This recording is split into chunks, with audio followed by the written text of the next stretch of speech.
नमस्कार, ये रेडियो जागो 90.4 FM है।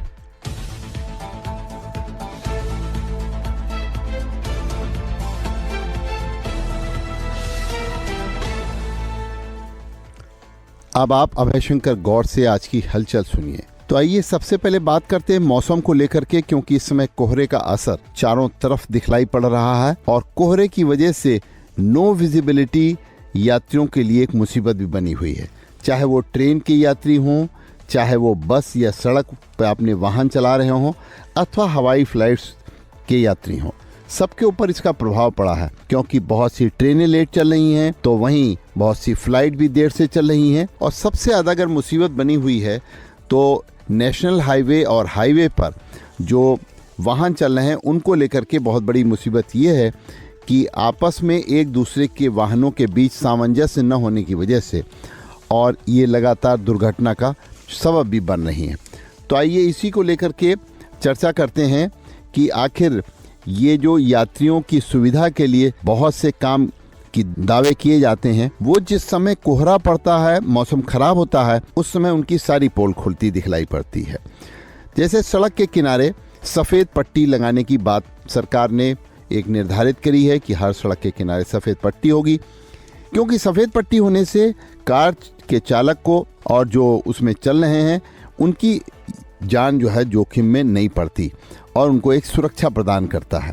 लेकिन बहुत सी सड़कें हरदोई में ऐसी हैं जिनमें अभी सफ़ेद पट्टी पड़ी ही नहीं है। जिनमें सफ़ेद पट्टी पड़ी है तो वो इस क्वालिटी की पड़ी है कि वो सफ़ेद पट्टी ही मिट चुकी है। तो यात्रियों की अगर सुविधा को देखना है, उनकी सुरक्षा को देखना है और इस कोहरे में उनकी जान को बचाना है, तो सरकार को एक बार ध्यान देना पड़ेगा कि इन सड़कों के किनारे सफ़ेद पट्टी अवश्य होनी चाहिए। आइए दूसरी बात करते हैं। हवा में इस समय जहर जिस तरीके से, यानी कि हवा में प्रदूषण स्वास्थ्य को चुनौती दे रहा है। दिल्ली में देश में प्रदूषण के मामले में सबसे आगे चल रही है और अगर कहा जाए प्रदूषण का कहर साल दर साल बढ़ता ही जा रहा है।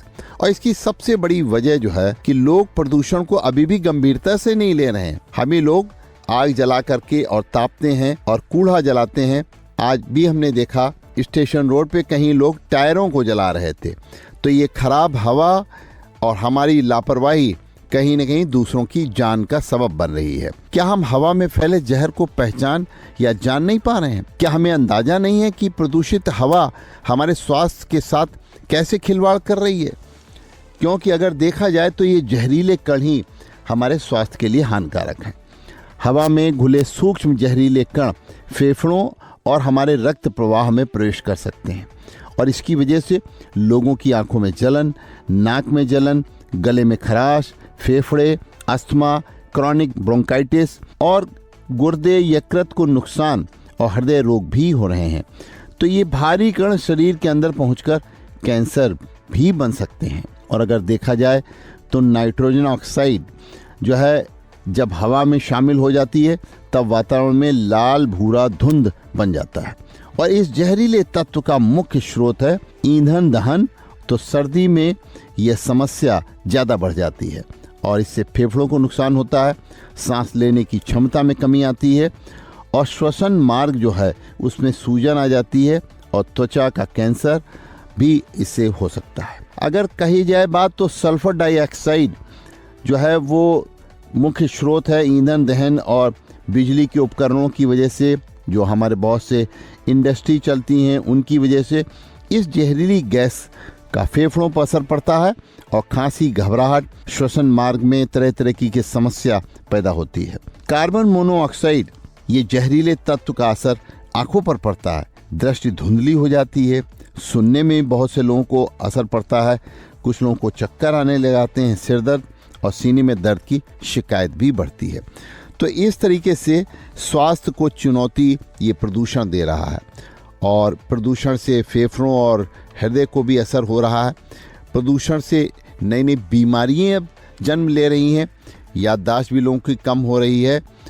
अब बात करते हैं हरदोई के जिलाधिकारी अनुनय झा ने इस जाड़े को देखते हुए और उत्तर प्रदेश के मुख्यमंत्री योगी आदित्यनाथ ने जो सभी जिलाधिकारियों को निर्देश दिए कि रैन बसेरों और जो अलाव जहां चल रहे हैं उनका आकस्मिक निरीक्षण किया जाए। तो आज जिलाधिकारी ने जो रैन बसेरे हैं और वहां लोग ठहरे हुए लोगों से भी उन्होंने बातचीत की। हरदोई के जिलाधिकारी अनुनय झा ने रेलवेगंज में बने रैन बसेरे को देखा और वहां लोगों से बातचीत की। रेलवे स्टेशन पर यात्रियों से भी बातचीत की और वहां पे लोगों से जानकारी की कि किस तरीके की उनको सुविधाएं वहां पे दी जा रही हैं। उन्होंने निर्देश दिए हैं कि बीमार यात्रियों को तत्काल दवा उपलब्ध की जाए, साफ सफाई वहां पे लगातार की जाए और शीतलहर से बचाव के लिए अलाव भी लगातार जलाए जाएं। तो रैन बसेरे के केयर टेकर प्रतिदिन रात में बस अड्डे पर सोने वाले लोगों को रैन बसेरे के बारे में भी बताएं, जिससे कि वहां पर खुले में लोग न सोएं। तो इस तरीके के निर्देश जिलाधिकारी द्वारा दिए गए हैं। दिनांक 17 दिसंबर 2025 को मेरे एडीएम जे साहब, सिटी मजिस्ट्रेट साहब, एसडीएम साहब, सीओ साहब एवं अन्य पूरी तहसील की टीम के साथ रेलवे स्टेशन और बस स्टैंड का निरीक्षण किया गया। साथ ही साथ जो यहाँ पे रैन बसेरे बने थे उसका भी निरीक्षण किया गया। रैन बसेरों में जो व्यवस्था है वो उच्च श्रेणी की, उच्च कोटि की व्यवस्था बनाई हुई है। आज भी बस स्टेशन के बगल वाले रैन बसेरे में 2 लोग अभी रुके हुए हैं। दोनों ग्रामीण देहात क्षेत्र से आए हैं जिनका आज काम था और वापस नहीं जा पा रहे। हमने लगभग जो भी नीडी लोग थे, ज़रूरतमंद लोग थे, उनको हमने कंबल भी वितरित किया और हमारे यही निर्देश है कि प्रदेश सरकार की मंशा के अनुरूप और माननीय मुख्यमंत्री जी के निर्देश अनुसार रैन बसेरों की व्यवस्था उच्च कोटि की रहे और जो भी नीडी लोग हों उनको कंबल वितरण भी किया जाए। साथ ही साथ अलाव व्यवस्था भी हमने देखी है और कहा है कि अलावों की जो संख्या है नगर पालिका में, उस संख्या को भी बढ़ाया जाए और ताकि इस जो शीतलहरी का भी समय चल रहा है इससे लोगों को निजात मिल पाए। अब बात करते हैं किसानों की।